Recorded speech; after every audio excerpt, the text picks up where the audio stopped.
শীত আসলেই আমরা অনেক সাকুলেন্ট কিনি, কিন্তু গরম আসলেই সেগুলো মারা যায়। তো এটা আসলে কেন হয়?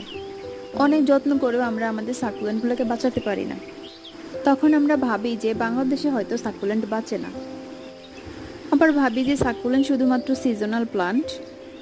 তো যদি সেরকমই হবে, অনেকের বাগানে দেখবেন যে অনেক বড় বড় মাদার সাকুলেন্ট, সেগুলো আসলে কোথা থেকে আসে?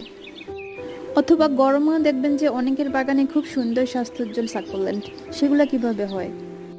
এর উত্তর হচ্ছে আপনারা সঠিক ভ্যারাইটির সাকুলেন্ট কিনতে পারেন নাই। আর যাদের বাগানে বড় বড় সাকুলেন্ট দেখেন বা সুন্দর স্বাস্থ্যকর সাকুলেন্ট দেখেন, এমনকি গরমের সময়ও, তারা আসলে সঠিক ভ্যারাইটিটা চুজ করে সাকুলেন্ট কিনতে পারছে। তার মানে আপনাকে এমন ভ্যারাইটির সাকুলেন্ট চুজ করতে হবে যেগুলো আমাদের দেশের আবহাওয়ার জন্য উপযুক্ত।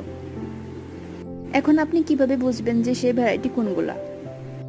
আমি আমার পরবর্তী ভিডিওতে আমাদের দেশের উপযুক্ত সাকুলেন্টগুলোর একটা তালিকা দেব।